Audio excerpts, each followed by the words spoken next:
السلام علیکم، welcome back to my channel novel with Mini. امید ہے آپ سب خیر خیریت سے ہوں گے۔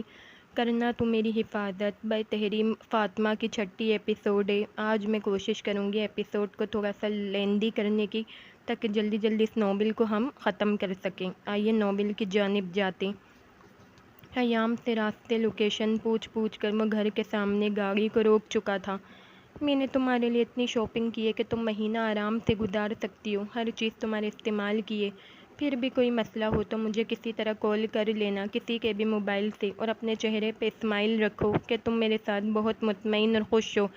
اپنے گھر والوں کو موقع مت دینا کہ وہ تمہارا مذاق اڑائیں۔ مجھے فرق نہیں پڑتا کہ تم ان کے سامنے کیسا رویہ ظاہر کرتی ہو، خوش ہو کہ نہیں، لیکن تمہیں بہت فرق پڑے گا۔ اگر منہ پہ 12 بجا کے رکھو گی تو وہ تمہارا ڈیفینیٹلی مذاق اڑائیں گے، اور میں تو کہتا ہوں جو تم سے خار کھاتا ہے یا جلتا ہے تو اسے مزید جلاؤ۔ وہ گاڑی میں بیٹھا اسے اچھی طرح سمجھا رہا تھا۔ وہ بے حس بنی سن رہی تھی۔ آ گیا سمجھ۔ وہ اس کو ایک ہی پوزیشن میں بیٹھا دیکھ کے کوفت سے بولا تھا۔ وہ سر اس بات میں ہلا کے اسے یقین دلا چکی تھی کہ وہ سن رہی ہے۔ کب لینے آئیں گے مجھے؟ وہ نہ جانے کیوں پوچھ رہی تھی، اسے خود بھی معلوم نہیں ہوا تھا۔ خبردار جو تم نے رونا شروع کیا۔ وہ اس کی نم بھیگی آواز پہ سے ٹوک چکا تھا اور اس کی بات کو یکسر نظر انداز کر چکا تھا۔ نہیں رو رہی میں، مجھے کب لینے آئیں گے؟ وہ اپنے دکھتے سر کو تھامتی بولی تھی۔ لہجہ وہ مضبوط کر چکی تھی۔ جب تم مجھے بلاؤ گی۔ وہ اس کے بال سنوارتا بولا تھا جو اس کے چہرے پہ رقص کر رہے تھے۔ میں جانا ہی نہیں چاہتی، پلیز واپس چلتے ہیں۔ وہ اس کا ہاتھ چہرے سے ہٹاتی اپنے ہاتھوں میں تھامتی بولی تھی، فضول بحث نہیں، اب اترو چلو۔ اسے جب لگا کہ وہ پگھلنے لگے گا تو وہ درشت لہجے میں بولا تھا۔ خود بھی گاڑی سے اترا تھا اور کچھ شاپنگ بیگز اس نے پچھلی سیٹ سے نکالے تھے جو شاید گفٹ تھے۔ ایام کا ہاتھ پکڑا تھا اور آگے چل دیا تھا۔ میں کیسی لگ رہی ہوں تم نے بتایا نہیں؟ برہان لاؤنج میں بیٹھا موبائل یوز کر رہا تھا جب وہ اس کے پاس بیٹھتے ہوئے بولی تھی۔ ابھی کچھ دیر پہلے ان کی انگیجمنٹ ڈیٹ ڈیسائیڈ ہوئی تھی، 1 ہفتے بعد ان کی منگنی تھی۔ میری پسند کبھی نہیں بنو گی، بھلے جتنی بھی تیار ہو جاؤ۔ رویل بلو پیروں تک آتی فراک میں وہ اچھی لگ رہی تھی، لیکن برہان کو اس سے کیا فرق پڑتا تھا، جبکہ آج تو وہ دوپٹے کے ساتھ بالکل اس کی پسند کے مطابق اس کے سامنے تھی۔ ماریا کو دکھ ہوا تھا کہ وہ کس سے پیار کر بیٹھی ہے۔ بھابھی ہم کل سے ہی تیاری شروع کر دیتے ہیں، آرزو بیگم انیلا بیگم سے بولی تھیں۔ وہ سب اس وقت لاؤنج میں بیٹھے گپ شپ میں مصروف تھے جب بوا ان کے پاس آئی تھی۔ بی بی جی کچھ مہمان آئے ہیں، وہ انیلا بیگم سے بولی تھیں۔ بھابھی آپ نے کیا کسی کو انوائٹ کیا تھا؟ آرزو بیگم ان سے پوچھنے لگی تھی۔ نہیں، آج کے دن صرف تم ہی انوائٹڈ ہو، بہرحال آپ اندر بھیج دیں، وہ بوا سے بولی تھیں۔ اجازت ملنے پہ وہ اس کا ہاتھ نرمی سے تھامے لاؤنج کی طرف بڑھ گیا تھا۔ ویل فرنش بنگلہ اسے کافی بھایا تھا۔ ہر چیز نئے طرز کی بنی لگ رہی تھی، جبکہ جب اس نے لاؤنج میں قدم رکھا تو اسے اچھا محسوس ہوا تھا۔ پورا لاؤنج روشنیوں میں نہایا ہوا تھا۔ کہنے کو لاؤنج میں بیٹھے سارے نفوس اس کے لیے انجان تھے، لیکن وہ سب کو جاننا چاہتا تھا۔ ضامن کے برعکس ایام کی حالت کافی پتلی ہو چکی تھی۔ وہ اس کی طرف کبھی بھی مضبوط نہیں ہو سکتی تھی اور نہ ہی اس کی طاقت کا مقابلہ کر سکتی تھی۔ السلام علیکم، وہ کافی ادب سے گویا ہوا تھا، جبکہ وہاں بیٹھے کچھ نفوس ایک دم اسے دیکھ کے کھڑے ہو گئے تھے۔ ایام اس کی پشت کے پیچھے تھی، جیسے سب سے چھپنا چاہ رہی ہو، لیکن اگلے ہی لمحے ضامن نے اسے بالکل اپنے برابر کیا تھا۔ اپنے ہاتھ میں پکڑے کافی سارے بیگز اس نے بوا کو تھمائے تھے۔ وہ یقیناً ان کے لیے ہی یہ سب لایا تھا۔ تم؟ انیلا بیگم جھٹکے سے آگے بڑھی تھی اور ایام کو دیکھ کے ان کا ہائپر ہونا سب کے سامنے تھا۔ ہے جسٹ اسٹے اوے۔ وہ جب تک ایام کے سامنے آتی، ضامن ایام کے سامنے آیا تھا اور چہرے پہ مسکراہٹ لائے انیلا بیگم سے بولا تھا، جو بالکل ان کے قریب پہنچ چکی تھیں۔ ایام ان کے رد عمل سے ہی ڈر رہی تھی۔ اس کی آنکھیں بھیگنے لگی تھیں۔ ضامن کے سامنے ہی وہ اس پہ چڑھ کے آ رہی تھیں، اس کے پیچھے تم اس کا قتل کر دیتی۔ اس کا دل کیا کہ وہ پھوٹ پھوٹ کے رو دے۔ اب تک اس نے سامنے کسی کو دیکھا تک نہ تھا۔ کیوں آئی ہے یہ لڑکی یہاں؟ وہ حلق پھاڑ کے چلائی تھی۔ ماریا نے ایک دم برہان کو دیکھا تھا، جو کھڑا تک نہ ہوا تھا بلکہ صوفے پہ جیسے بیٹھا تھا ویسے ہی منجمد تھا، جبکہ اس کی نظریں سامنے ہی تھیں۔ بھابھی ہٹیں دور آپ۔ آرزو بیگم انیلا بیگم کو پیچھے کرتی آگے آئی تھی۔ ہیام میری بیٹی کیسی ہو تم؟ وہ لہجے میں بلا کا پیار لائس کی طرف گلے لگنے کو جلدی سے بڑھی تھی۔ شی از الرجک، پلیز اسٹے اوے مائی ان لو۔ وہ انہیں بھی روکتا ہوا بھرم سے بولا تھا کہ انہیں حق تک نہ کرنے دیا تھا۔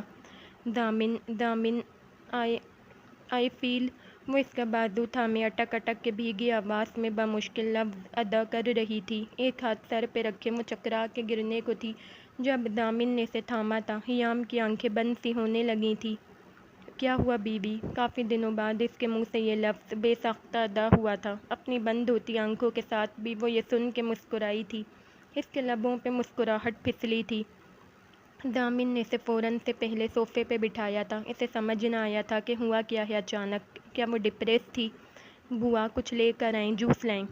وہ تیز آواز میں چیخا تھا کہ وہ جلدی سے لاؤنج سے نکل کے کچن کی طرف بھاگی تھی۔ تم مجھے ہمیشہ پریشانی میں ڈالتی ہو ہیام، میں ناراض ہو جاؤں گا اگر تم نے آنکھیں بند کیں تو۔ وہ پریشانی سے اس کا ہاتھ تھام کے بولا تھا جبکہ ہیام کا سر صوفے کی پشت پہ تھا۔ اس کے لہجے میں ہیام کے لیے فکر مندی سب بآسانی محسوس کر سکتے تھے۔ ماما آؤٹ کریں اس لڑکی کو، یہ کیا ہو رہا ہے یہاں؟ ماریا ضبط کرتی اپنی ماں سے بولی تھی۔ کتنی مشکل سے سب ٹھیک ہو رہا تھا اس کی زندگی میں، اب پھر سے وہ آ گئی تھی۔ صبر کرو، آرزو بیگم پہلی بار ماریا کو ڈانٹنے لگی تھی۔ نہ چاہتے ہوئے بھی ان کا دل ہیام کی طرف جا رہا تھا۔ ان کا دل کر رہا تھا کہ اس کے پاس جائیں اور اسے پیار کریں، چاہتے ہوئے بھی وہ اس سے نفرت نہیں کر پا رہی تھی۔ اسے دیکھ کے ان کے سارے شکوے سب کچھ دور ہونے لگا تھا۔ کیا ہوا بیٹا ہیام کو؟ وہ صوفے کے پاس آ کر بولی تھی۔ ویکنیس آنٹی، وہ جلت میں بولا تھا۔ اتنے میں بوا فریش جوس اس کے لیے لائی تھی۔ دامن نے فوراً سے اس کے لبوں سے لگایا تھا اور اسے پورا فنش کروایا تھا۔ فیل اوکے؟ وہ گلاس بوا کو واپس دے کے ہیام سے بولا تھا۔ یا آئی ایم اوکے؟ وہ آنکھیں وا کرتی چہرے پہ آیا پسینہ صاف کرتی بولی تھی۔ کیسی ہو بیٹا تم؟ آرزو بیگم پیار سے بولی تھی۔ جیسا آپ نے چھوڑا تھا اس سے بہت بہتر اور اچھی ہوں، وہ تلخی سے بولی تھی۔ نہ جانے اس کے لہجے میں یہ تلخی کیسے آئی تھی۔ اس کی بات سن کے وہ کچھ بولنے لائق نہ رہی تھی جبکہ دامن کے چہرے پہ مسکراہٹ بکھری تھی کیونکہ ہیام اسے بھی لاجواب کر گئی تھی۔ کیوں آئی ہو تم یہاں؟ دفع ہو جاؤ۔ انیلا بیگم کسی طرح سے برداشت نہیں کر پا رہی تھی۔ اوپر سے دامن کو دیکھ کے وہ مزید جل گئی تھی۔ دامن کی فکر محبت دیکھ کے وہ اندر تک جھلس گئی تھی جبکہ ماریا کا بھی یہی حال تھا۔ ایکسکیوز می، اپنی آواز اور لہجہ ذرا نیچے رکھیے، دامن ان پہ ڈبل زور سے چلایا تھا۔ تو تم یہاں سے میرے گھر سے دفع ہو جاؤ۔ وہ اور بھڑکی تھی۔ جتنا یہ آپ کا گھر ہے اتنا یہ میری بیوی کا بھی گھر ہے، مجھے وضاحت نہ دینی پڑے مزید اس گھر کی کہانی پہ۔ وہ برہان پہ ایک نظر ڈالتا ان سے سخت لہجے میں بولا تھا۔ ہیام کی نظر یوں ہی اوپر اٹھی تھی اور سائڈ پہ گئی تھی جہاں برہان ماریا کے ساتھ بیٹھا تھا۔ اس کے دل میں ایک ٹیس اٹھی تھی، کہیں بہت شدید درد ہوا تھا، لیکن وہ نظر انداز کر کے دامن کے شوز پہ نظر کر چکی تھی جبکہ برہان ہیام سے نظریں ملنے پہ اس کی نظروں میں شناسائی تلاش کر رہا تھا جبکہ ہیام کی نظریں بالکل خالی تھیں۔ بوا ہیام کی دوست کو بلا لائیں، وہ اس سے ملنا چاہتی ہے۔ سامیہ کو؟ بوا نے یقین دہانی کی۔ جی۔ وہ سر اس بات میں ہلا کے رہ گیا تھا۔ ہیام نے اپنی گھوری سے دامن کو نوازا تھا۔ وہ آخر کیا چاہ رہا تھا؟ ابھی وہ اس کے بارے میں سوچ ہی رہی تھی جب دامن کا فون تیزی سے بج اٹھا تھا۔ وہ فون کال دیکھ کے لاؤنج سے باہر چلا گیا تھا، شاید امپورٹنٹ کال تھی۔ اب وہ اکیلی ان کے بیچ تھی۔ اس کے جاتے ہی اس کا دل تیزی سے دھڑکنے لگا تھا۔ تو ہیام میڈم، آپ کا یہ کون سا نیا روپ ہے؟ ایسا بندہ تمہیں کہاں ملا تھا؟ اگر اسے تمہارے کرتوت پتہ چل جائیں تو؟ جس طرح تمہاری پرواہ کر رہا ہے اسی طرح تمہیں اگلے لمحے اپنی زندگی سے نکال پھینکے گا۔ اپنی اس خوبصورت شکل سے کس کس کو اور پھنساؤ گی؟ اب کی بار تو تم نے بہت بڑی پارٹی پہ ہاتھ مارا ہے، تمہیں اس پہ تو ایوارڈ ملنا چاہیے۔ دامن کے جاتے ہی ماریا اپنی بند زبان کو کھول چکی تھی۔ ہیام بہت کمال سے صبر کا مظاہرہ کر رہی تھی لیکن اس کی آخری بات پہ اس کا دماغ بگڑا تھا۔ ڈیئر ہنی، یہ تمہارا ہیڈ ایک نہیں ہے کہ وہ میرے ساتھ کیا کرتا ہے۔ تم مجھے چھوڑ کے خود کی شکل پہ دھیان دو۔ May you have best future, وہ طنز سے کہتی، دیکھنے اور سننے پہ خاصا زور دیتی، برہان پر چٹی نگاہ ڈالتی مضبوط لہجے میں بولی تھی۔ آئندہ اپنی اوقات میں رہنا، اگر دامن سن لے گا تو تم یقیناً غائب ہو جاؤ گی جبکہ تائی امی اور تم سر پکڑ کے رو گی۔ کم از کم اپنا نہیں اپنی ماں کا خیال کر لینا۔ وہ چہرے پہ مسکراہٹ سجائے جلانے کے انداز میں بولی تھی، اگر وہ ابھی چپ ہو جاتی تو اسے جب تک یہاں رہنا پڑتا تب تک وہ اس طرح اس کی جلی کٹی سننی پڑتی۔ یوں ماریا غصے سے لال پیلی ہو گئی تھی جب سامیہ نے وہاں قدم رکھا تھا۔ ہیام، وہ بھاگ کے اس کے پاس لپکی تھی اور گلے لگی تھی۔ لو، شروع ان کا ڈرامہ۔ وہ دونوں جب کافی دیر تک گلے لگے روتی رہیں تب بھی ماریا باز نہ آئی تھی۔ تم کیسی ہو؟ تم کتنی پیاری لگ رہی ہو، میرے پاس رکو گے اب تم؟ تمہارا شوہر ٹھیک ہے تمہارے ساتھ؟ کہاں ہے وہ؟ کس کے ساتھ آئی ہو؟ وہ اس سے الگ ہو کر تیز رفتاری سے بولی تھی۔ سب ٹھیک ہے، تم سناؤ؟ دامن کال سننے گئے ہیں باہر، وہ عام سے لہجے میں بولی تھی۔ برہان بور ہوتا، غصے کو قابو پاتا وہاں سے اٹھ کے جانے لگا تھا جب دامن اس کے سامنے آیا تھا۔ کہاں سالے صاحب، ہمارے ساتھ بھی بیٹھیے۔ برہان کا زبردستی ہاتھ تھام کے وہ اپنے پاس لے آیا تھا اور جس صوفے پہ ہیام بیٹھی تھی اسے صوفے پہ اس کے ساتھ بیٹھا تھا۔ ہاؤ ڈیئر یو، میں تمہارا سالہ نہیں ہوں۔ سالے لفظ پہ تو محتے سے ہی اکھڑ گیا تھا۔ رشتے میں تو آپ ہیام کے بھائی اور میرے سالے ہی ہوئے ڈیئر، دامن آرام سے بولا تھا، یہ جانتے ہوئے کہ برہان کتنا تپا ہے۔ آپ صاحب یہاں رشتے نہ بنائیں تو بہتر ہے، ادب سے آئے ہیں یہاں تو کھانا کھائیں، عزت سے رہیں، یہ کافی ہے۔ برہان لفظ چبا چبا کے بولا تھا۔ بہرحال یار، تم پریشان کیوں ہو رہے ہو؟ نہیں بنا رہا رشتے، تم ٹھنڈے رہو، وہ ٹھنڈے لہجے میں بولا تھا۔ ماں جی پلیز میری بیوی کے اکیڈمک ریکارڈز کی فائل منگوا دیں، پھر ہمیں جانا بھی ہے۔ وہ برہان کو چھوڑ کے اب نیا رشتہ بنا کر انیلا بیگم سے گویا ہوا تھا۔ کون سی فائل؟ انہیں سمجھ نہ آیا تھا۔ Reports card, mark sheets, academic record, وہ لفظوں پہ زور دے کے بولا تھا۔ کیوں؟ ماریا شاید یہ سوال پوچھ کے حماقت کر چکی تھی۔ کیا ابھی تمہیں میری بیوی نے خوبصورت لیکچر سے نہیں نوازا جو تمہیں اب مجھ سے بھی کچھ سننا ہے؟ وہ اس کو گھورتا بولا تھا۔ یہاں تو جاؤ اور لے آؤ، چھت پہ رکھ دیا ہے تمہارا سارا سامان۔ انیلا بیگم دھیمے لہجے سے بولی تھی، کیونکہ وہ تیز لہجے اختیار کر رہی تھی تو دامن ان سے زیادہ تیز لہجے اختیار کر رہا تھا۔ تمہیں کیا لگتا ہے میری بیوی اس وقت اکیلے جائے گی؟ اور ویسے بھی ہیام کو ڈاکٹر نے بالکل سیڑھیاں چڑھنے سے منع کیا ہے، یہاں تک کہ میں نے اپنا بیڈ روم بھی نیچے کروا لیا ہے اپنی بیوی کے خیال سے۔ وہ صوفے پہ بیٹا ہیام کی پشت پہ رکھے سے اپنے ساتھ لگائے پاؤں پہ ایک جمائے، لہجے کو نارمل کیا، اپنی روبدار پرسنالٹی لیے ماریا کے سامنے بولا تھا۔ لاؤنج میں بیٹھے سب لوگ اس سے مرعوب تو ہوئے تھے لیکن ہیام پہ کاٹ دار نظر رکھے ہوئے تھے، جو چپ چاپ دامن کے پہلو میں بیٹھی تھی، لیکن ماریا کی کلاس لینے میں اس نے کوئی کمی نہیں کی تھی۔ آئے ہائے، تمہاری کچھ دن کی بیوی کو ایسا کیا ہوا ہے کہ وہ ذرا سی سیڑھیاں چڑھ کے اوپر نہیں جا سکتی؟ انیلا بیگم جو اتنی خاموشی سے بیٹھی دامن کو تک رہی تھی، اپنی بیٹی کی مزید بے عزتی کو سہ نہ سکی تھیں اور بول پڑی تھی، ماشاء اللہ سے آپ ایکسپیرئنس سے جہاندیدہ عورتیں خود سمجھ سکتی ہیں۔ وہ کندھے اچکا کر بہت ہی خاص لہجے میں بولا تھا کہ ہیام نے کرنٹ کھا کے اسے دیکھا تھا جبکہ لاؤنج میں بیٹھے نفوس کو ایک بار پھر سانپ سونگھ گیا تھا۔ ہیام؟ سامیہ نے ہیام کا ہاتھ تھاما تھا اور نظروں میں ہی نہ جانے اس سے کیا پوچھا تھا، جبکہ ہیام تو خود سمجھنے کی کوشش کر رہی تھی کہ وہ کر کیا رہا ہے اور اسے لے کر آیا کیوں ہے۔ جاؤ جلدی لے کر آؤ، ہمارے پاس وقت نہیں ہے، دامن بت بنی ماریا پہ چلایا تھا۔ ماما، چھت پہ اکیلی میں کس طرح جاؤں، اتنا اندھیرا ہے، وہ روتی شکل بناتی بولی تھی۔ تمہیں کس نے کہا تھا کہ میری بیوی کا سامان اس کے کمرے سے چھت تک پہنچاؤ؟ دامن اب بھی باز نہ آیا تھا۔ میں جاتا ہوں، تم چلو ماریا میرے ساتھ۔ برہان صوفے سے اٹھ کھڑا ہوا تھا۔ نہیں سالے صاحب، آپ تو مجھے کمپنی دیں، ویسے بھی یہاں پہلی بار آیا ہوں اپنے سسرال، اور یہاں تو کوئی آپ کے علاوہ آدمی ہے بھی نہیں جو مجھے کمپنی دے سکے، آپ یہاں بیٹھیں۔ وہ اسے زبردستی دوبارہ بٹھا چکا تھا جبکہ دامن نے ماریا کو آنکھیں دکھائی تھیں کہ وہ وہاں سے پیر پٹکتی چلی گئی تھی۔ اور کیا کرتے ہیں آپ؟ وہ بات بڑھانا چاہتا تھا، دیکھنے میں سے وہ بندہ پہلی بار میں ہی شریف لگا تھا اور اب بھی اس کی پرسنالٹی کافی ڈیسنٹ تھی کہ دامن کو وہ پسند آیا تھا۔ I am business man and you? وہ زبردستی مروت سے پوچھ بیٹھا تھا۔ میں CIA میں ہوں، اسی کے لیے کام کرتا ہوں۔ وہ اب ذرا پرسکون ہوا تھا۔ ڈیٹس ویری گڈ، وہ بس اتنا ہی کہہ سکا تھا۔ موم جا کر ڈنر لگوائیں، کیا یہ دونوں ایسے ہی بیٹھے رہیں گے؟ وہ آرزو بیگم سے بولا تھا، ورنہ وہاں تو کسی کو پرواہ ہی نہ تھی۔ نہیں یار، ہم کھانا نہیں کھائیں گے، بہت شکریہ، وہ منع کر گیا تھا۔ کیوں؟ برہان نے ایک دم پوچھا تھا۔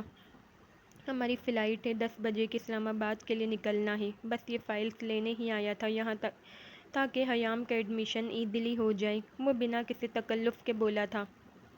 اوکے پھر ریفریشمنٹ ٹھیک ہے، وہ اس سے پوچھ رہا تھا۔ یہ ٹھیک ہے۔ حیام تمہارے بال تو اتنے لمبے تھے، یہ کیسے ایسے ہو گئے؟ سامیہ حیام کے کٹے بالوں کی طرف دیکھ کے دکھ سے بولی تھی، دامن کو لمبے بال نہیں پسند سو میں نے کٹوا لیے۔ وہ سرد نگاہیں دامن کی طرف کرتے بولی تھی۔ دامن کے چہرے پہ جاندار مسکراہٹ آ ٹھہری تھی، جبکہ ساتھ بیٹھا برہان کہیں اور ہی چلا گیا تھا۔ یار تمہارے لمبے بال دیکھ کے مجھے الجھن ہوتی ہے، کس طرح تم انہیں ہینڈل کرتی ہو؟ پلیز تم انہیں کچھ کم کروا لو۔ برہان کچھ بھی ہو جائے میں کبھی بھی تمہارے کہنے پہ بھی یہ نہیں کروں گی، مجھے بہت پیارے ہیں یہ۔ وہ ذہن سے خیال جھٹکتا وہاں سے اٹھ گیا تھا، اور اب دامن کے روکنے پہ بھی وہ نہ رکا تھا۔ گاڑی کی چابی لیے وہ گھر سے باہر نکلتا چلا گیا تھا۔ لے اپنی قیمتی فائل۔ وہ فائل ٹیبل پہ پٹکتی تڑق کے بولی تھی۔ نائس۔ دامن کھل کے مسکرایا تھا۔ دامن بھائی حیام کو میرے پاس چھوڑ جائیں ایک دن کے لیے پلیز۔ سامیہ ڈرتے ڈرتے بولی تھی، پہلے بھی اس کے ہاتھوں وہ اپنی کئی بار بے عزتی کرا چکی تھی۔ بیٹا چھوڑ دیتا، لیکن آج رات ہی ہماری اسلام آباد کے لیے فلائٹ ہے، تم اسلام آباد بلائیں گے، تم آنا اور حیام کے ساتھ رہنا وہاں۔ وہ نرمی سے بولا تھا۔ سامیہ اس کے آگے کچھ نہ کہہ سکی تھی۔ کچھ دیر وہ لوگ مزید بیٹھے رہے۔ حیام اور سامیہ کی باتیں جب ختم ہوئی تو وہ حیام کو لے کر واپسی کے لیے روانہ ہو گیا، جبکہ حیام کو اب بھی سمجھ نہ آیا تھا کہ وہ اس کو کتنا ڈرا چکا ہے، کتنا تڑپایا ہے اسے 2 دن میں۔ کہاں ہے تو؟ ایک ہاتھ سے اسٹیئرنگ تھامے دوسرے ہاتھ سے فون کان سے لگائے وہ کال سن رہا تھا۔ لاہور میں۔ کافی روکھا سا جواب دیا تھا۔ کب کیسے ایک دم؟ صبح تو کراچی میں تھا۔ دارم جیسے چیخا تھا، اب سے 2 گھنٹوں بعد اسلام آباد میں پایا جاؤں گا۔ وہ ڈرائیونگ کرتے ہوئے مصروف سا بولا تھا۔ حیام خاموشی سے ان کی باتیں سن رہی تھی۔ واٹ؟ بھابھی کہاں ہیں؟ دارم کو جھٹکا لگا تھا، کیونکہ دامن سے کچھ بھی توقع کی جا سکتی تھی۔ میرے ساتھ ہے، فکر نہیں کرو، سب کے سامنے بآسانی انٹروڈیوس کرا سکتا ہوں، وہ سخت لہجے میں بولا تھا۔ ویڈیو آن کر۔ دارم کو یقین نہ آیا تھا۔ اوقات میں رہو، فون بند کرو، ڈرائیونگ کر رہا ہوں، وہ غصے سے بول کے فون بند کر چکا تھا۔ دامن آپ نے بتایا نہیں ہم کہاں جا رہے ہیں؟ جیسے ہی اس نے فون بند کیا حیام بولی تھی، فکر نہیں کرو، جہنم میں نہیں جا رہے، جنت میں لے کے جا رہا ہوں، میری جنت کے پاس۔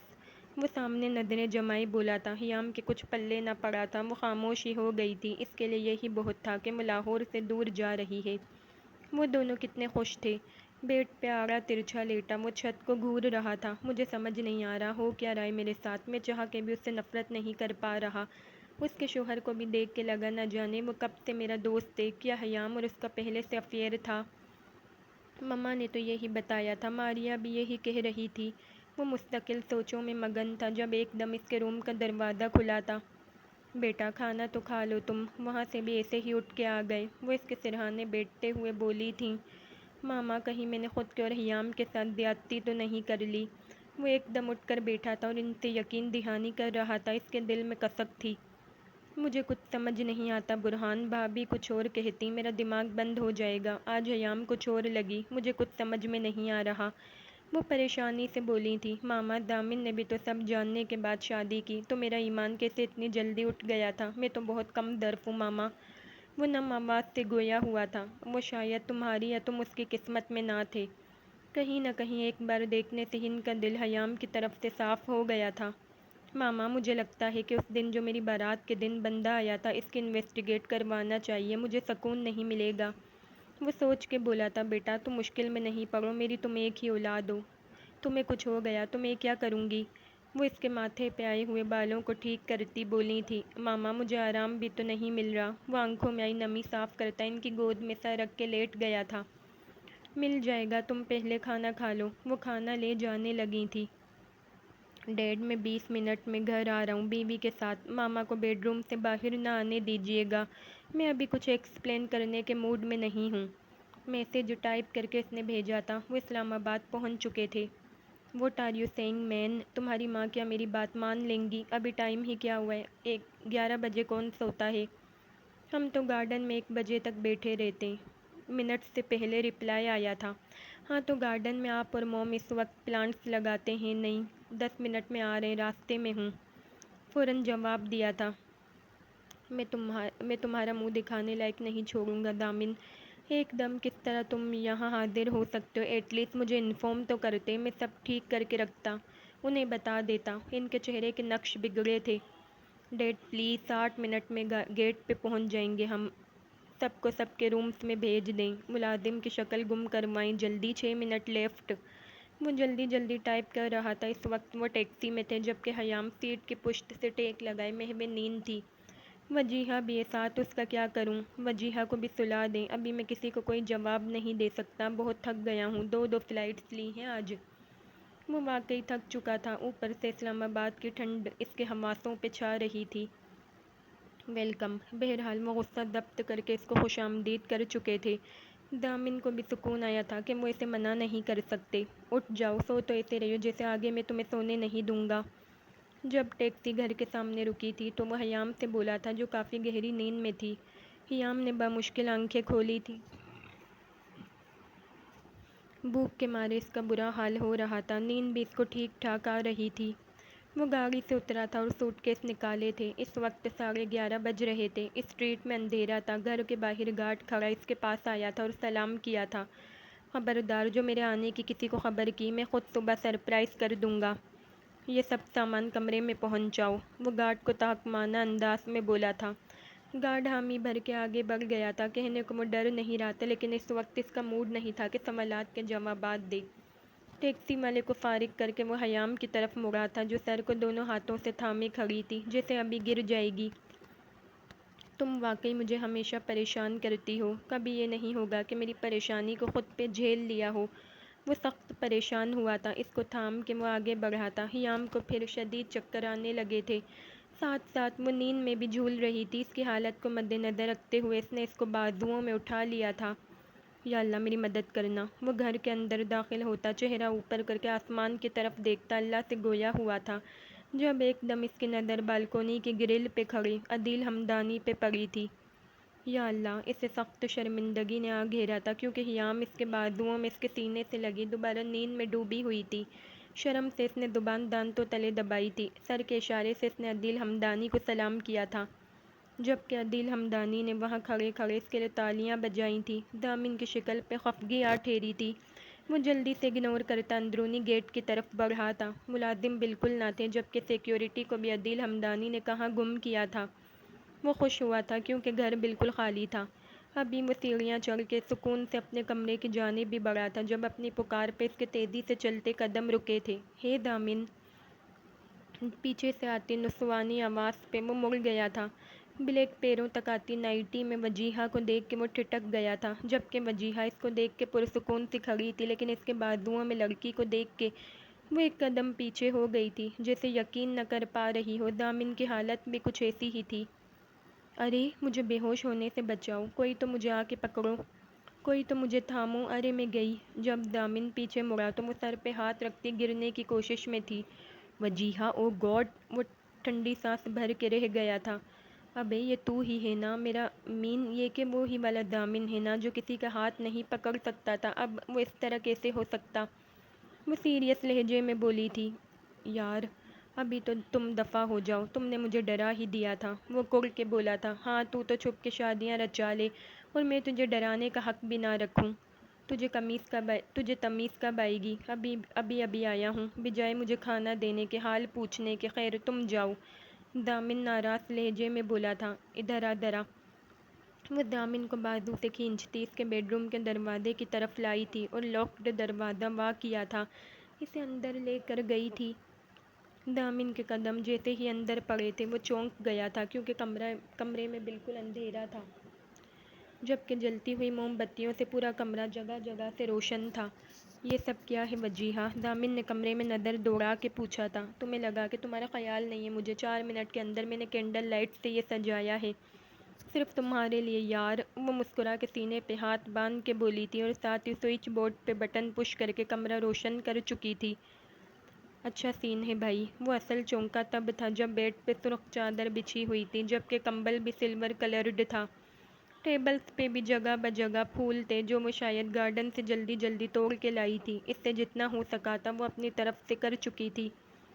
ہاں گولڈن نائٹ نہ سہی تو سلور نائٹ ہی سہی، وہ بے باکی سے بولی تھی۔ مطلب شرم و حیا تجھے چھو کے بھی نہ گزری؟ وہ بیڈ پہ حیام کو لٹاتا اس کی طرف دوبارہ مڑا تھا۔ وہ بھی تھک چکا تھا، اب آرام کرنا چاہتا تھا۔ تیرا اپنے بارے میں کیا خیال ہے؟ وجیہہ دو بدو بولی تھی۔ حد کر رہی ہو یار۔ وہ صوفے پہ بیٹھ کے شوز اتارنے لگا تھا۔ ارے یار، گولڈن نائٹ تو تم نے سیلیبریٹ کر لی ہوگی، اب تم اپنے گھر میں پہلی دفعہ اپنے بیڈ روم میں آ رہے ہو تو میرا حق بنتا ہے نا یہ سب کا، اس لیے یہ سلور نائٹ۔ وہ اپنے ہی لوجک لے کے آئی تھی، جبکہ دامن کے چہرے کے داویے الجھے تھے۔ گولڈن نائٹ کیا، ایک گڈ نائٹ بھی نہیں ہو سکی؟ وہ خفا سا ہوا تھا۔ کیا اجازت ہو تو تمہاری بیوی کو دیکھ لوں؟ وہ بیڈ پہ سوئی ہوئی حیام کو فوکس کرتی بولی تھی۔ پہلے میرے کپڑے نکالو۔ وہ جوتے اتار کے صوفے کی پشت پہ سر ڈال کے بولا تھا۔ اب تو تمہاری بیوی ہے، اس سے کروایا کرو یہ سب۔ وجیہہ کو غصہ آیا تھا، لیکن میری بیوی ابھی سو رہی ہے، وہ آنکھیں مونتا بولا تھا۔ تب اس نے کبرڈ سے نائٹ سوٹ نکال کے اس کی گود میں پھینکا تھا اور پھر بیڈ کی طرف قدم بڑھا گئی تھی۔ ارے یہ تو بہت کیوٹ ہے۔ وہ اس کے سردی سے ٹھنڈے پڑتے چہرے کو غور سے دیکھنے کے بعد دامن سے بولی تھی۔ بہت، وہ بے ساختہ بولا تھا۔ کتنے پیارے چیکس ہیں، بالکل ریڈ۔ وہ اس کے بھرے بھرے سرخ گالوں پہ ہاتھ پھیرتی بولی تھی۔ دور ہٹ جاؤ، تنگ نہیں کرو اسے، اٹھ گئی تو تمہیں پکڑ کے مارے گی۔ وہ آنکھیں کھولتا وجیہہ سے بولا تھا۔ ایک کس کر لوں؟ وہ دامن کو دیکھتی پوچھنے لگی تھی۔ شرم نہیں آتی تمہیں؟ وہ دبی دبی آواز میں بولا تھا۔ کسی لڑکے کو تھوڑی کروں گی یار، اس بلی کو کروں گی۔ میری بیوی کو فضول ناموں سے نہیں پکارو، ان کا نام حیام ہے۔ اسے بلی کہنا برا لگا تھا۔ جاؤ دفعہ ہو دور، کسی حال میں خوش نہیں ہے۔ جتنے میں نے اور دارم نے تمہارے راز پال کے رکھے ہوئے، ابھی آنٹی کے پاس جاؤں گی سیدھا یہاں سے۔ وہ چڑی تھی۔ اچھا کر لو، میں آتا ہوں، باقی صبح بات ہوگی۔ وہ اجازت دیتا ڈریسنگ روم کی طرف بڑھ گیا تھا، جبکہ وہ اس کے گالوں کو اپنے لبوں سے چھو کے کمفرٹر اس پہ اچھی طرح ڈال کے کمرے سے باہر چلی گئی تھی۔ دارم نے جس طرح دل ہمدانی کو سب بتایا تھا تو وہ اس سے کیسے چھپا سکتا تھا، جبکہ وجیہہ کا بڑا پازیٹیو سے رد عمل تھا۔ وہ خوش تھی۔ وہ ڈریسنگ روم سے چینج کر کے واپس روم میں آیا تھا۔ ٹیبل پہ رکھا کھانا دیکھ کے وہ کھانے بیٹھ گیا تھا۔ یہ کھانا بھی وجیہہ نے ہی رکھا تھا۔ وہ ان دونوں کا شروع سے ہی بہت خیال رکھتی تھی۔ چاکلیٹ دودھ کا گلاس لے کے وہ بیڈ کی طرف آیا تھا۔ اسے یاد آ رہا تھا کہ حیام کو اس نے صبح سے کچھ کھاتے ہوئے نہیں دیکھا۔ اس کا خیال کرتے وہ گلاس اس کی سائڈ کے ٹیبل پہ رکھ کے بیڈ کے دوسرے سائڈ لیٹ گیا تھا۔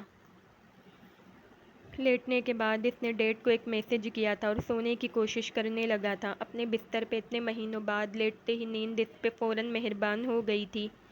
صبح اس کی آنکھ موبائل کی رنگ ٹون سے کھلی تھی۔ یہ کوئی پہلی دفعہ تھا کہ وہ پہلے اٹھ گئی ہو۔ آنکھیں کھولتے وہ جگہ پہچاننے کی کوشش کرنے لگی تھی۔ بستر، تکیا، پورا بیڈ روم چینج تھا، پھر بھی وہ مزے سے سوتی رہی تھی۔ یوں ہی اس نے اپنے برابر میں دامن کو تلاشنے کی کوشش کی تھی، جو اس کے پاس ہی الٹا کمبل میں لپٹا تکیے پہ منہ رکھے بے خبر سو رہا تھا۔ اس کے بھورے بال ماتھے پہ پھیلے ہوئے تھے۔ اس کی جو ہلکی بیئرڈ رہتی تھی وہ بڑی ہوئی تھی، جبکہ چہرے پہ ایک مسکراہٹ عیاں تھی۔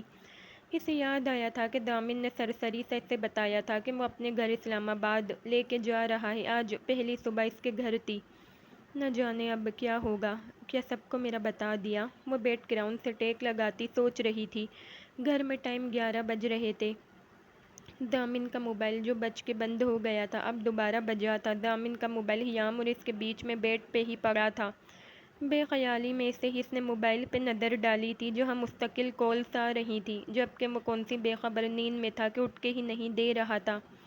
ڈیڈ کالنگ لکھا دیکھ کے اس نے واپس موبائل رکھ دیا تھا، لیکن موبائل بند ہو کر پھر بجنے لگا تھا۔ تنگ آ کر اس نے دامن کے کندھے پہ بمشکل ہاتھ رکھا تھا اور اسے جھنجھوڑ ڈالا تھا۔ اگر مجھے اب اٹھانے کی کوشش کی تو قسم مجھے اپنی کہ تمہاری آج رات کی نیند تم پہ حرام کر دوں گا۔ وہ نیند میں ہی کروٹ بدلتا بولا تھا۔ آپ کی کال آ رہی ہے، وہ پیچھے ہوتی بولی تھی۔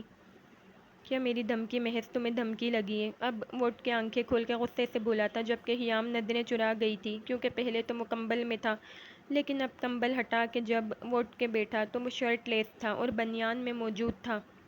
جب وہ کچھ نہ بولی تو اسے سمجھ آیا تھا۔ تکیے کی سائڈ میں رکھی ٹی شرٹ اس نے لمحے میں پہنی تھی اور موبائل چھیننے کے انداز سے اس کے ہاتھ سے لیا تھا۔ جی ڈیڈ، گڈ مارننگ، وہ فون کان سے لگاتا بولا تھا، جبکہ نظریں اس کی حیام پہ ہی تھیں۔ نیچے تشریف لے آؤ، تمہاری ماں تمہارے کمرے میں ملازم بھیج رہی ہیں صفائی کے لیے، وہ ٹائم کا احساس کراتے بولے تھے۔ کمنگ ڈیڈ، ناشتہ لگوائیں آپ؟ وہ فون بند کر کے رکھ چکا تھا۔ جب مجھ سے پہلے اٹھ چکی تھیں تو بات لے کر تیار ہو جاتی، اب ایک بات میں تم پہلے نہاؤ گی یا میں؟ کہاں ہوتی ہے تو عقل تمہاری؟ کتنا لیٹ ہو گئے ہیں ہم۔ وہ اس پہ تیز دھاڑا تھا۔ تنگ آ گیا ہوں میں، بیڈ سے اٹھتا سلیپر پہنتا وہ غصے سے بولا تھا۔ تمہیں سکھاتے سکھاتے ہی میری ساری انرجی اور عمر نکل جائے گی۔ وہ اس کی عمر پہ چوٹ کرتا بولا تھا۔ عمر تو عمر، اس کی حرکتیں بھی کچھ ایسی تھیں کہ وہ خود بخود کبھی خار کھانے لگتا۔ وارڈروب سے کپڑے نکال کے وہ باتھ روم کی طرف چلا گیا تھا۔ 5 منٹ میں وہ تیزی سے بات لے کر باہر نکلا تھا۔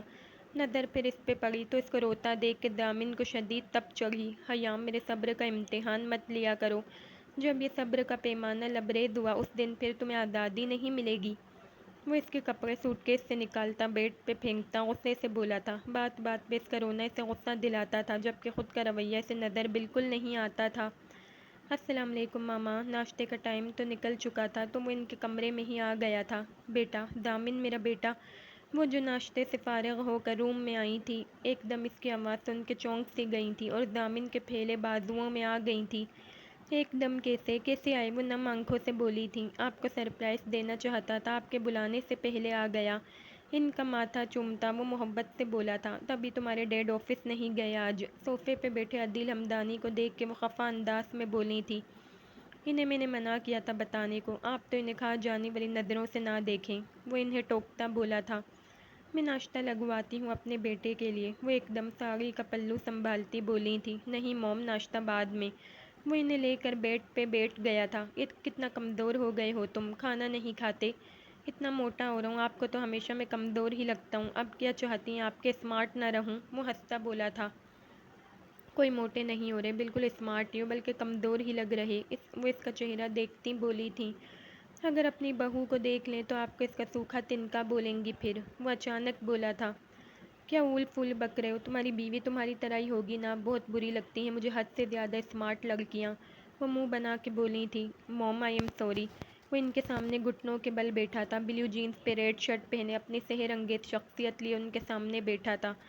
موم، معاف کر دیں مجھے، میں نے آپ کو بغیر بتائے شادی کر لی۔ آپ مجھے… وہ بہت سیدھی بات کرنے کا عادی تھا۔ تم کیا کہہ رہے ہو بیٹا؟ جب تانیہ بیگم بیٹھے سے اٹھ گئیں تو عدیل ہمدانی صوفے سے اٹھ کر ان دونوں کے پاس آئے تھے۔ ماما، میں ٹھیک کہہ رہا ہوں، وہ ان کے سامنے سے اٹھتا بولا تھا۔ عدیل، یہ کیا کہہ رہا ہے؟ وہ خفگی سے عدیل ہمدانی کی طرف دیکھتی بولی تھی۔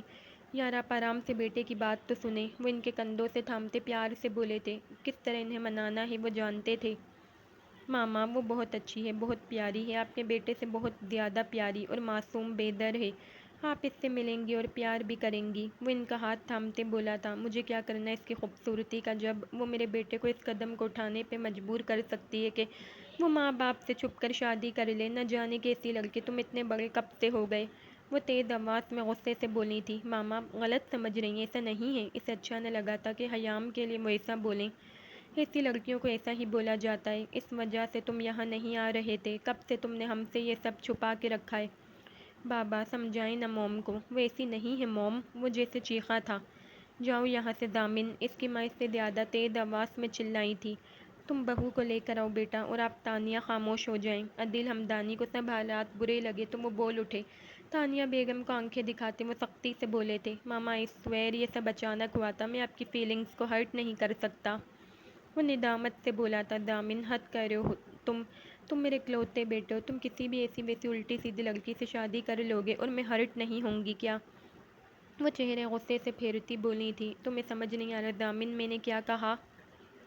عدیل ہمدانی سے آنکھیں دکھاتے بولے تھے۔ ان کی آنکھوں کے اشاروں سے وہ کمرے سے باہر گیا تھا۔ آنے سے پہلے وہ کمرے کے باہر حیام کو چھوڑ کے خود اندر گیا تھا کہ معاملہ سیٹ کر کے وہ اسے بلا لے گا، لیکن حیام اپنی عزت میں مزید لفظ سن کے دھواں دھواں ہو رہی تھی۔ ہر جگہ اسے ایسی ویسی کے ہی لقب مل رہے تھے۔ اس کا خوبصورت چہرہ آنسوؤں سے بھیگ چکا تھا، آنکھیں اور ناک سرخ ہو رہی تھیں۔ چلو۔ اس کا ٹھنڈا ہاتھ تھام کر وہ اس سے نظریں چرا کر بولا تھا، لیکن حیام کے قدم اٹھنے سے انکاری تھے۔ یار چلو۔ وہ پریشان تھا پہلے ہی، اور اب وہ جب منع کر رہی تھی تو وہ تیزی سے بولا تھا۔ آپ ایسے بیٹے کو مایوس کریں گی تو وہ ناراض ہو جائے گا، ہو سکتا ہے کہ باغی ہو جائے۔ آپ سے معافی مانگ رہا ہے، اس کا مطلب ہے کہ وہ شرمندہ ہے۔ آپ کو ابھی کچھ بیک گراؤنڈ نہیں پتہ ہے تانیہ، کم از کم دامن کو نہ صحیح، اس لڑکی کو جس سے اس نے شادی کی ہے اس سے پیار سے بات کر لیجیے گا، اس کا کوئی قصور نہیں ہے۔ آپ کو میں سب بتاؤں گا۔ وہ انہیں بیڈ پہ بٹھاتے تحمل کا مظاہرہ کرتے ہوئے پیار بھرے انداز میں سمجھا رہے تھے۔ اگر آپ میری بات نہیں مانیں گی تو میں پھر کبھی آپ سے نہیں کہوں گا کہ یہ کر لیں، جیسی آپ کی مرضی۔ وہ دھمکی نہیں دے رہے تھے لیکن سچ بھی کہہ رہے تھے۔ ثانیہ بیگم نے لازمی نظروں سے دیکھا تھا، تبھی بیڈ روم کا دروازہ کھلا تھا۔ وہ دھیرے سے اس کا ہاتھ تھام کے ان کی طرف واپس آیا تھا۔ اس کے ساتھ چلتی ہوئی وہ واقعی چھوٹی سی لگ رہی تھی۔ ابھی کچھ دیر پہلے دامن نے جو کہا تھا وہ انہیں سچ لگا تھا۔ وہ اس کے مقابلے میں کافی کمزور تھی، ان کو کوئی کم عمر گمان ہوئی تھی۔ بیبی پنک پیروں تک آتی فراک میں ملبوس پنک کی دوپٹہ سر پہ اوڑھے وہ بمشکل ان کے سامنے کھڑی تھی۔ السلام علیکم۔ وہ جی بھر کر کنفیوز ہوئی تھی کہ اس کی زبان سے الفاظ تک ادا نہ ہو رہے تھے۔ ان دونوں کو وہ کافی گھبرائی ہوئی لگ رہی تھی۔ عدیل ہمدانی تانیہ بیگم سے ذرا دور ہوئے تھے کہ اپنے اور تانیہ بیگم کے بیچ جگہ بنا کے اس کے لیے بیٹھنے کی جگہ بنائی تھی۔ وعلیکم السلام۔ وہ کافی گرم جوشی سے بولے تھے اور مسکرائے تھے۔ آؤ بیٹا۔ وہ اشارہ کرتے بولے تھے۔ وہ دامن کو دیکھنے لگی تھی، تب دامن نے اسے وہاں بیٹھنے کا کہا تھا اور خود کارپیٹ پہ پنجوں کے بل ماں کے سامنے بیٹھ گیا تھا۔ ماما سوری نا۔ وہ اس کی طرف دیکھ بھی نہیں رہی تھی۔ نام کیا ہے آپ کا؟ وہ اتنی سختی سے بولی تھی کہ وہ ایک دم ڈر کے اٹھی تھی اور وہاں سے ہٹی تھی کہ بر وقت وہ تینوں ساتھ چونک گئے تھے۔ ہرٹ ہو جاتی ہے جلدی ماما، آپ ساری ڈانٹ میرے لیے بچا کے رکھیں، اسے کچھ نہیں کہیں پلیز۔ وہ التجائی لہجے میں بولا تھا۔ دیکھ لیا آپ نے 2 دن کی آئی ہوئی لڑکی کے لیے کتنی وضاحتیں دے رہا ہے۔ وہ عدیل ہمدانی سے بولی تھی۔ آپ کو خوش ہونا چاہیے کہ آپ کا بیٹا رشتے سے پیئر کر رہا ہے۔ وہ ان کا لہجہ دیکھ کے بولے تھے۔ اچھا بلائیں آپ اسے خود۔ وہ حیام کی طرف اشارہ کرتے دبی آواز میں بولے تھے۔ ادھر واپس آ جائیں آپ بیٹا، آپ کے ڈیڈ نے بڑی کوشش کر کے آپ کے بیٹھنے کے لیے جگہ بنائی ہے۔ وہ حیام کو بلاتی عدیل ہمدانی کو کھا جانے والی نظروں سے حیام سے بولی تھی۔ وہ پھر ان کے پاس آ کے بیٹھی تھی۔ نام نہیں بتایا بیٹی آپ نے؟ اب عدیل ہمدانی محبت بھرے لہجے میں اس سے بولے تھے کہ اس کا اعتماد بحال ہو سکے۔ حیام۔ وہ اپنے ہاتھوں پہ نظریں جمائے بولی تھیں۔ آپ رو رہی تھی؟ وہ اس کا بھیگا چہرہ دیکھ کے بولے تھے۔ ہاں۔ وہ اس بات میں سر ہلاتی بولی تھی۔ کیا دامن نے کچھ کہا آپ کو؟ وہ دامن کو دیکھ کے بولے تھے جو اب تک ویسے ہی بیٹھا تھا۔ ان کی ماما نے کہا ہے۔ وہ معصومیت سے آنکھیں صاف کرتی بولی تھی۔ کن کی؟ وہ مسکرائے بنا نہ رہ سکے تھے۔ اس کے لہجے میں بچوں جیسی معصومیت تھی۔ دامن کی؟ وہ مختصر بول رہی تھی۔ دامن حیران تھا کہ وہ کیسے آرام سے جواب دے رہی ہے، مختصر ہی صحیح لیکن جواب تو دے رہی تھی، ورنہ اس کو کتنا دج کرتی ہے۔ ان کی ماما نہیں، وہ آپ کی ماما بھی ہیں۔ وہ تعصب سے بولے تھے۔ میری ماما مر چکی ہیں، میری ماما نہیں ہیں۔ وہ خفا سی ہوئی تھی۔ تانیہ بیگم کی باتوں نے اسے دکھ دیا تھا۔ سوری لیکن ہسبینڈ کے موم ڈیڈ آپ کے بھی موم ڈیڈ ہیں، اس طرح وہ آپ کی بھی ماما ہے نا بیٹا۔ وہ اس کی عقل میں اضافہ کر رہے تھے۔ ماما اپنی بیٹیوں کو ایسا ویسا نہیں بولتی، یہ میری ماما نہیں ہیں۔ اب باقاعدہ وہ روتی ہوئی بولی تھی کہ وہاں پہ بیٹھی تانیہ بیگم ان دونوں سے زیادہ چونکی تھیں۔ انہیں احساس ہوا تھا۔ حیام یہ کیا کہہ رہی ہو؟ دامن کو اس کا غصہ آیا تھا۔ اچھا میں تو آپ کا ڈیڈ ہوں نا پھر؟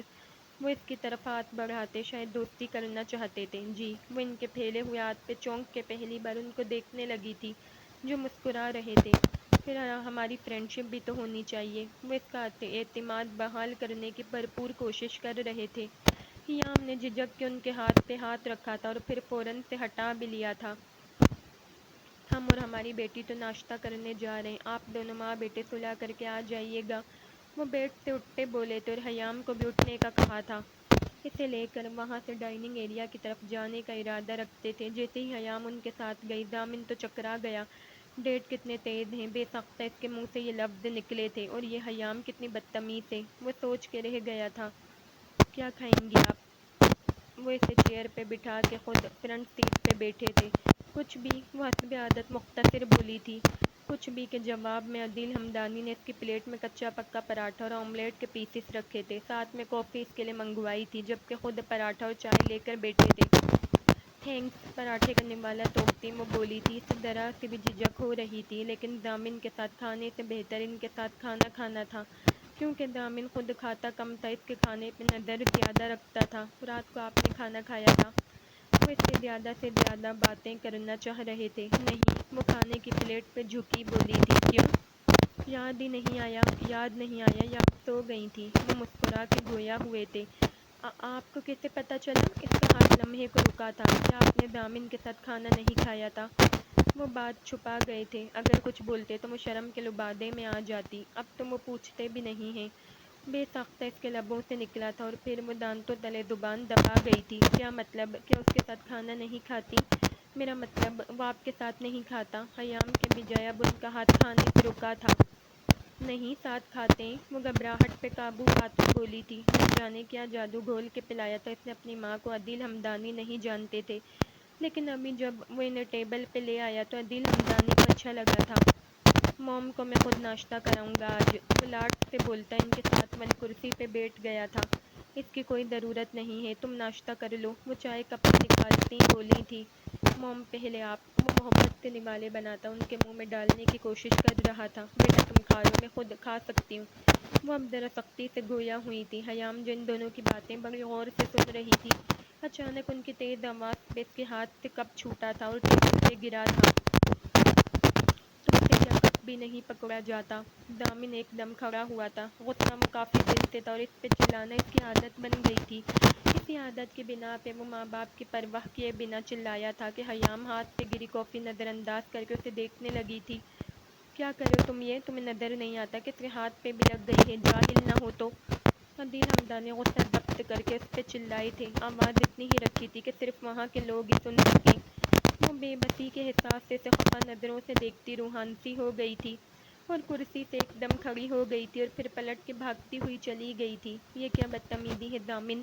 اس کے جانے کے بعد تانیہ بیگم اس پہ چلائی تھی۔ موم آپ بھی! وہ ایک دم ٹوک گیا تھا انہیں۔ جسٹ شٹ اپ، لے کر آؤ اسے واپس، وہ غصے سے اسے آنکھیں دکھاتی بولی تھی۔ وہ ناچار وہاں سے واک آؤٹ کر گیا تھا، جبکہ عدیل ہمدانی کو سکون کا احساس ہوا تھا۔ بہرحال وہ غافل بالکل بھی نہ تھی۔ ہے لٹل بیبی! وجیہہ دامن کے کمرے میں قدم رکھتے ہوئے اس کے قریب آئی تھی۔ وہ خیام کو کوریڈور سے یہاں آتے ہوئے دیکھ چکی تھی، تبھی وہ اس کے پاس چلی آئی تھی۔ بے عزتی کے احساس سے اسے رونا آیا جا رہا تھا۔ جس کا دل چاہے اس کو سب کے سامنے بے عزت کر کے چلا جاتا۔ ایک دم نسوانی آواز پہ اس نے آنسو صاف کیے تھے، لیکن رونے کی وجہ سے اس کا چہرہ نم بھیگ چکا تھا، جبکہ آنکھوں کا بھی یہی حال تھا۔ تم رو رہی ہو؟ وجیہہ اس کے چہرے کو دیکھتی اس کے پاس آ کے بیٹھی تھی۔ نہیں، اسے نہیں پتا تھا سامنے بیٹھی لڑکی کون ہے۔ دامن ہی بگڑا ہوگا، اس کی عادت ہے ہر چھوٹی بات پہ غصہ کرنے کی، لیکن یہاں رونے سے کام نہیں چلے گا۔ وہ عدیل ہمدانی کی عادت سے واقف تھی کہ وہ کبھی کسی کو ڈانٹ نہیں سکتے، جبکہ تانیہ بیگم خفا تو تھیں لیکن اس طرح کسی کو ہرٹ وہ بھی نہیں کر سکتی تھیں۔ اس لیے اس نے اندازہ صحیح لگایا تھا۔ نہیں رو رہی میں، وہ جیسے ڈچ ہو گئی تھی۔ میں ٹیوب لگا دیتی ہوں، ایک منٹ صبر۔ وہ خیام کے چھپے ہاتھ کو باریک بینی سے دیکھتی اٹھی تھی اور فرسٹ ایڈ باکس لے آئی تھی۔ اب خیام کا ہاتھ تھام کے پشت پہ ٹیوب لگا رہی تھی۔ مجھے وجیہہ کہتے ہیں، اور تم، کیا نام ہے تمہارا؟ وہ ایڈ باکس رکھتی بات سے ہاتھ دھو کر واپس آئی تھی۔ خیام، وہ کہہ کے چپ ہو گئی تھی۔ بتایا نہیں، ہاتھ کیسے جلا؟ وہ مستقل خیام کو چپ دیکھ کے خود کنفیوز ہو گئی تھی۔ چائے گر گئی، وہ ہاتھ کی پشت کو غور کرتی بولی تھی جو سرخ انگارہ ہو رہی تھی۔ آنسو اب اس کی آنکھوں سے نکل کے باہر آ رہے تھے۔ تمہیں پتہ ہے میں بہت خوش ہوں کیونکہ میری بہن کے روپ میں مجھے تم ملی ہو۔ ایسے فارمل رہو گی تو مجھے اچھا نہیں لگے گا۔ جسٹ چل یار، وہ دوستانہ لہجے میں بولی تھی۔ جی؟ وہ عجیب نظروں سے اسے دیکھ رہی تھی۔ جس طرح دامن نئے نئے رشتے بناتا جا رہا تھا، اسی طرح یہ لڑکی بھی اسے بہن کہہ گئی تھی۔ ارے دارم کو تو جانتی ہو نا یار تم؟ دارم، دامن اور وجیہہ۔ وہ اس کے علم میں اضافہ کرنا چاہتی تھی۔ یہ کسی کو نہیں جانتی، دامن کمرے میں آتا بولا تھا۔ تو تم نے ایک مہینے میں کیا کام کیا ہے جب وہ ہمیں نہیں جانتی تو؟ وجیہہ کی تو ہٹ گئی تھی۔ دماغ خراب نہیں کرو، ویسے ہی مجھے جلدی اٹھا کے میری نیند حرام کر کے میرا ذہنی لیول کم ہو گیا ہے۔ جاؤ، ڈیڈ بلا رہے ہیں تمہیں۔ وہ اس کو خیام کے سامنے سے اٹھا کے خود وہاں بیٹھا تھا۔ وجیہہ ڈیڈ کے بلانے پہ چلی گئی تھی۔ اتنی معصوم ہو نہیں تم جتنا ظاہر کرتی ہو۔ یہ بھی ایک طنز تھا جو خیام کے دل پہ لگا تھا۔ مستقل وہ کتنے دن سے اسے اذیت دے رہا تھا۔ اب چلو نیچے، ناشتہ مکمل کرو اپنا، وہ اس کے ہاتھ پہ نظر ثانی کرتا بولا تھا اور اس کا ہاتھ پکڑ کے اسے چلنے کے لیے کہا تھا۔ میں نہیں جاؤں گی، وہ دانت کچکچا کے بولی تھی جیسے بہت غصے میں ہو، اور میں لے کر جاؤں گا۔ وہ اس کی حالت سے مسکرا اٹھا تھا۔ زبردستی نہیں کر سکتے آپ، اس کے ہاتھ کی مضبوطی اپنی کلائی پہ محسوس کر کے وہ کلس اٹھی تھی۔ پورا حق ہے، وہ سکون سے بولا تھا، اور اس کا یہی سکون خیام کو جلا رہا تھا۔ اور حق یاد نہیں آتے آپ کو؟ وہ روحان سی ہوئی تھی۔ سب یاد آتے لیکن تمہارا بھی تو کچھ فرض ہے۔ وہ اب زبردستی سے اٹھاتا خود کے سامنے کر چکا تھا۔ بہت گھٹیا ہیں آپ۔ وہ اس کے کندھے پہ سر رکھ کے رونے لگی تھی۔ تمہاری سوچ سے کہیں زیادہ گھٹیا اور برا ہوں لیکن بدتمیز نہیں ہوں۔ اس کے گرد بازو باندھتا وہ خود میں سکون اتارتا بولا تھا، کیونکہ اب وہ اس کے قریب خود اس کے کندھے پہ سر رکھے کھڑی تھی۔ سب کے سامنے ڈانٹنا بدتمیزی ہی ہے، جیسے میری کوئی عزت ہی نہیں ہے۔ وہ زخمی نظروں سے دیکھتی لمحے میں اس کے دور ہٹ کے شدت سے بولی تھی کہ وہ اس کی سرخ آنکھوں میں دیکھتا رہ گیا تھا جہاں اداسی ایک جہان آباد تھا۔ تمہاری عزت کے لیے میں خود بھی جھک گیا ہوں، کیا تمہیں یاد نہیں آ رہا؟ وہ ونڈو میں کھڑا ہوتا باہر دیکھتا بولا تھا۔ خیام سے کوئی جواب نہ بنا تھا، اس لیے وہ بنا کوئی جواب دیے وہاں سے چلی گئی تھی۔ پاپا، آپ کو معلوم ہے کہ خیام کے ہسبینڈ کتنے بڑے آدمی ہیں؟ مجھے تو بہت پسند آئے۔ ٹوسٹ پہ مکھن لگاتی وہ بڑے مگن انداز میں بولی تھی۔ یہ تو اچھی بات ہے کہ وہ سیٹلڈ ہے۔ وہ دل سے خوش ہوئے تھے۔ پاپا، آپ میرے لیے جب بھی کوئی لڑکا ڈھونڈیں گے وہ فورس سے تعلق رکھنا ہونا چاہیے، بس مجھے نہیں پتا۔ سامیہ دل سے بولی تھی کہ وہ نہ چاہتے ہوئے بھی ہنس پڑے تھے۔ کوشش یہی ہوگی کہ میری بیٹی کے کرش سے ہی اس کی شادی ہو جائے، وہ اس کے سر پہ ہاتھ مارتے ہنستے ہوئے بولے تھے۔ سامیہ اپنے ماں باپ کی اکلوتی اولاد تھی جو بچپن سے ہی خیام کے پڑوس میں رہتی تھی۔ وقت کے ساتھ ساتھ ان کی دوستی گہری ہوتی گئی تھی۔ ڈلیوری ٹائم سامیہ کی مدر کا انتقال کر گئی تھی۔ ابراہیم صاحب نے اسے ماں باپ دونوں بن کے پالا تھا، جبکہ وہ دونوں دوستیں ماں کی قربت سے محروم رہی تھیں، لیکن ابراہیم صاحب نے کوئی کمی نہیں چھوڑی تھی کہ وہ کبھی بھی اس کمی کو محسوس کرے۔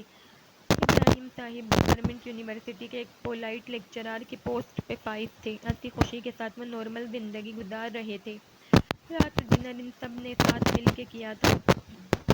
ثانیہ بیگم کا رویہ نہ برا تھا نہ اچھا، جبکہ عادل حمدانی دامن سے خفا تھے لیکن خیام کے ساتھ بہت نرمی سے پیش آ رہے تھے۔ صبح دامن کی حرکت نے انہیں تکلیف دی تھی۔ وجیہہ تو ہمیشہ سے ہی خوش باش رہنے والی لڑکی تھی، اب بھی وہ خوش تھی۔ اس کا دل چاہتا کہ خیام کے ساتھ مل کے بہت سی باتیں کرے، تب بھی وہ اس کمرے میں مزے سے بیڈ پہ لیٹی خیام کو اپنے ساتھ لٹائے باتوں میں مگن تھی، جبکہ دامن گھر سے باہر نکلا ہوا تھا۔ میں نے یہ ایجنسی ایسے ہی جوائن نہیں کی تھی، پہلے میں تمہاری طرح ہی تھی، عجیب کوئی بری عادت تھی مجھ میں، گھبرانا، رونا، دہل جانا، شرما جانا، یہ سب ہی ہوتا تھا۔ پھر میں نے انٹر کے بعد جب میچورنس آئی تو گرلز کے نیچر کے بارے میں پڑھنا شروع کر دیا۔ اتنا کہ کچھ نہ کچھ نیو ٹرائی کرنا سیکھنا میرے روٹین میں شامل ہو گیا تھا۔ پھر میرا کانفیڈنٹ لیول امپروو ہونا شروع ہوا، تب جا کے میں اس قابل ہوئی کہ 10 لوگوں کے بیچ کھڑی ہو کے بات کر سکوں۔ وہ تکیے پہ سر رکھے چھت کو گھورتی اپنے لائف ٹرنز اسے بتانے لگی تھی۔ کبھی کبھی حالات ایسے ہوتے ہیں کہ ایسی پرسنالٹی بن جاتی ہے، میں ہوں نہ تمہیں گرو اپ 10 دن میں کروا دوں گی۔ وہ اب اس کے صرافے کو دیکھ کر بولی تھی۔ دامن کو تو کانفیڈنٹ لڑکیاں پسند تھی، لیکن مجھے لگتا ہے تم بھی اس کو پسند ہو، میرا مطلب ہے تمہیں دیکھ کے اس کا مائنڈ چینج ہو گیا ہوگا۔ وہ خود سے ہی اندازہ لگا رہی تھی۔ انہیں نہیں پتا تھا کہ میری نیچر کیسی ہے، ہماری شادی انسیڈنٹ تھی اور کچھ نہیں۔ خیام عام سے لہجے میں بولی تھی۔ کبھی کبھی ایسے خوبصورت انسیڈنٹ زندگی حسین کر دیتے۔ وہ شرارت سے بولی تھی۔ پتہ نہیں۔ وہ کندھے اچکا کے رہ گئی تھی۔ تجھے نیند تو نہیں آ رہی؟ وجیہہ گھڑی میں ٹائم دیکھتی بولی تھی جہاں 11 سے زیادہ ہو رہے تھے۔ بہت آ رہی ہے۔ وہ کسی طرح اسے بھگانا چاہتی تھی، اس لیے بول گئی تھی، پھر میں چلتی ہوں، تم پہلے بتا دیتی تو میں تمہیں جگاتی ہی نہیں۔ وہ شرمندہ سی ہوئی تھی۔ اٹس اوکے، شب بخیر۔ خیام مسکرا بھی نہ سکی تھی، اسے سمجھ نہیں آ رہا تھا کہ اس کا رویہ کیوں روڈ ہو رہا ہے۔ مجھے لگتا ہے تانیہ وجیہہ کے برتھ ڈے کے ساتھ ساتھ دامن کا ولیمہ بھی اناؤنس کر دیتے ہیں۔ وہ بیڈ پہ آ کے بولے تھے۔ کیا کہہ رہے ہیں آپ؟ میں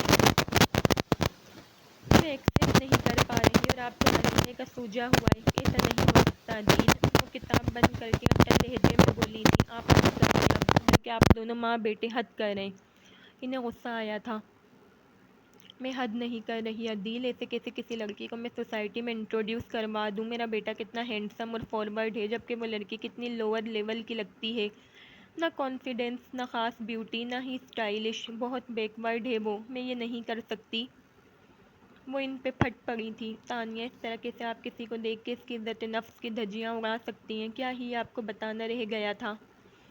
انہیں ان کی سوچ پہ افسوس ہوا تھا۔ دامن میرا ایک ہی بیٹا اور اس کے لیے میں اس طرح سوچ سکتی ہوں، کوئی میرے 10 بیٹے نہیں ہیں کہ ان میں سے کوئی چھپکے سے شادی کر کے آئے گا اور میں قبول کر کے خوش ہو جاؤں گی۔ وہ خود سر ہو رہی تھی۔ دامن صرف آپ کا ہی نہیں، میرا بھی ایک ہی بیٹا ہے، جتنا حق اس پہ آپ کا ہے اتنا میرا بھی ہے۔ اگر آپ کی سوچ ایسی ہے تو اگر 10 بھی ہوتے تو آپ یہی کہتی۔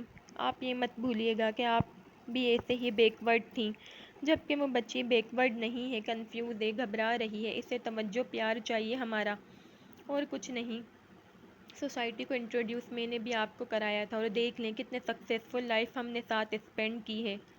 وہ غصے سے سمجھاتے کہہ رہے تھے، آپ نے دیکھا نہیں کہ ان کا کپل بھی اچھا نہیں لگے گا، وہ کتنی چھوٹی ہے، آپ کو وجیہہ نظر نہیں آ رہی کیا؟ اس کا کیا بنے گا؟ وہ لڑکی کو میچیبل ہی نہیں ہے عدیل۔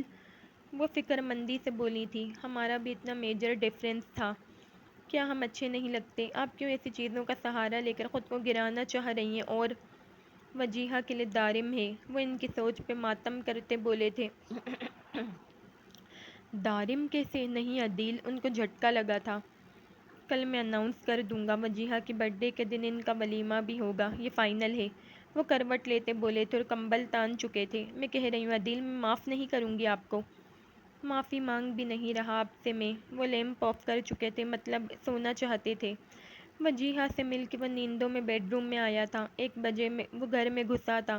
اپنے کچھ پرانے دوستوں سے وہ ملنے چلا گیا تھا، جس کی وجہ سے وہ خاصا لیٹ ہو گیا تھا۔ بیڈ روم کا دروازہ لاکڈ کر کے وہ لائٹ کو روشن دیکھ کے حیرت سے دیکھنے لگا تھا، کیونکہ اس وقت تک وہ گہری نیندوں میں ہوتی تھی، لیکن وہ بیڈ پہ بیٹھی نہ جانے کیا پڑھ رہی تھی، جبکہ وجیہہ سے وہ ابھی سن کے آیا تھا کہ وہ گھنٹے پہلے ہی سو چکی ہے۔